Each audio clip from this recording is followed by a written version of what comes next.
जामिया मिल्लिया इस्लामिया में अगर आप एंट्रेंस एग्ज़ाम दे रहे हैं तो उससे पहले आपको एलिजिबिलिटी क्राइटेरिया जान लेना चाहिए, ताकि बाद में आपके साथ कोई इशू नहीं हो। क्योंकि अभी करंट ईयर में ऐसा हुआ था कि एलिजिबिलिटी क्राइटेरिया की वजह से उनका एडमिशन नहीं हो पाया था। मतलब कि एंट्रेंस एग्ज़ाम क्लियर कर रखे हैं, लेकिन बाद में पता चला कि उनका एलिजिबिलिटी क्राइटेरिया ही फुलफ़िल नहीं हो पाया। उसमें ये भी होता है कि मोस्टली जो यूपी बिहार के जो स्टूडेंट्स होते हैं, इनका कभी कभी रिजल्ट ख़राब हो जाता है, इस वजह से उनको एलिजिबिलिटी क्राइटेरिया की वजह से एडमिशन कैंसिल हो जाता है। ऐसा बिल्कुल भी नहीं है कि उनके मतलब वो वीक स्टूडेंट्स होते हैं, ऐसा बिल्कुल नहीं है। क्योंकि मोस्टली जो जामिया कॉलेज या फिर ज़्यादातर सेंट्रल यूनिवर्सिटी में जो स्टूडेंट्स हैं वो यूपी बिहार के स्टूडेंट्स होते हैं। पर खैर हम उस पर ना जा रहे हैं, मैं आपको ये समझाना चाह रहा हूँ कि आप सबसे पहले किसी भी एंट्रेंस एग्ज़ाम को देना चाहते हैं तो उससे पहले एलिजिबिलिटी क्राइटेरिया ज़रूर देख लें। अगर आपको लगता है कि आपका मार्क्स इतना ही है और हो पाएगा या नहीं हो, तो उससे पहले आप कंफर्म हो लें, ताकि बाद में आपको प्रॉब्लम क्रिएट ना हो।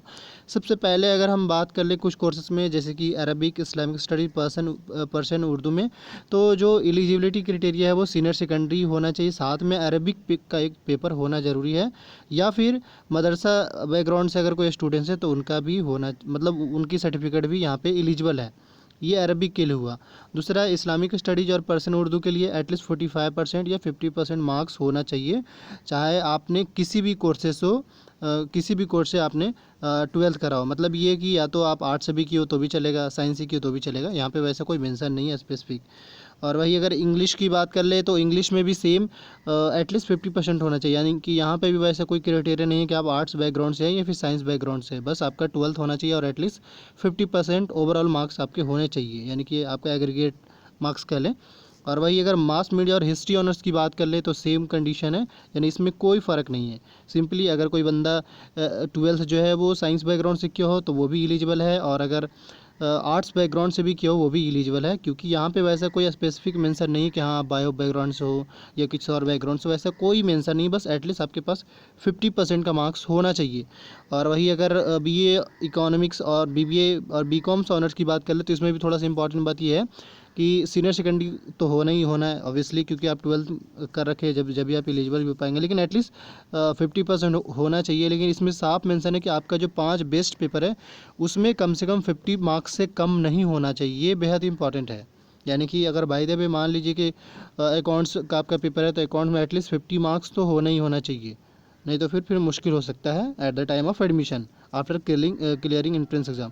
वही ये तो ये जो था, यानी कि इस ये जो आपका एलिजिबिलिटी था बी ऑनर्स इकोनॉमिक और बीबीए के लिए था। पर वही अगर बीकॉम्स ऑनर्स की बात कर ले तो इसमें भी सेम कंडीशन है, यानी कि कोई अलग नहीं है, both are the same condition.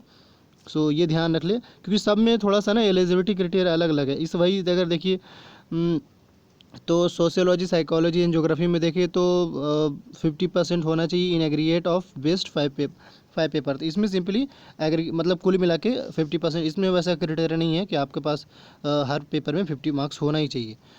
इसके साथ ही अगर हम बात कर ले पॉलिटिकल साइंस के लिए और बैचलर ऑफ आर्ट्स के लिए, तो यहाँ पे देखिए इंपॉर्टेंट बात ये है कि बीए पॉलिटिकल साइंस में यानी कि 12th की सर्टिफिकेट होना चाहिए, या फिर उसी के इक्विवेलेंट यानी एटलीस्ट 50% मार्क्स होना चाहिए, 50 मार्क्स इन बेस्ट 5 पेपर और इन पॉलिटिकल साइंस। तो आपका यानी कि आपका जो बेस्ट जो 5 पेपर है जिसमें एटलीस्ट 50% होना चाहिए, यहाँ पे साफ मेंशन है। इसके साथ ही देखा जाए तो सीनियर सेकेंडरी स्कूल के साथ साथ, मतलब ऐसा नहीं बेस्ट 5 का मतलब आप ये समझ लीजिए, जैसे अगर कोई स्टूडेंट आर्ट्स बैकग्राउंड से भी हो तो भी उसका एटलीस्ट 50% होना चाहिए, मतलब पाँचों पेपर में 50-50 मार्क्स एटलीस्ट होना चाहिए। इस तरीके से अगर वो साइंस बैकग्राउंड का है तो भी सेम कंडीशन है।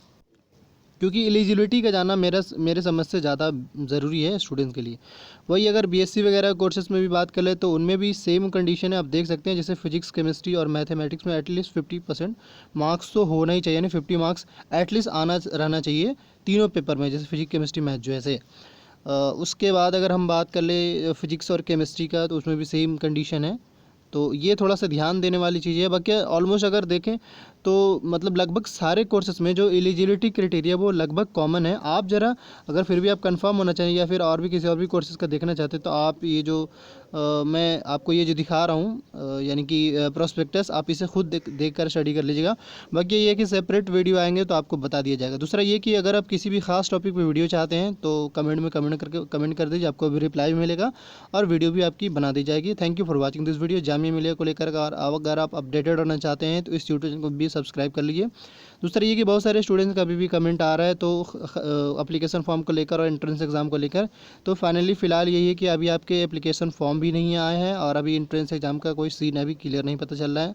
आप बस ऐसे करें, अपडेटेड रहें, जैसे ही अपडेट आता है आपको इस यूट्यूब चैनल पर ज़रूर बता दिया जाएगा।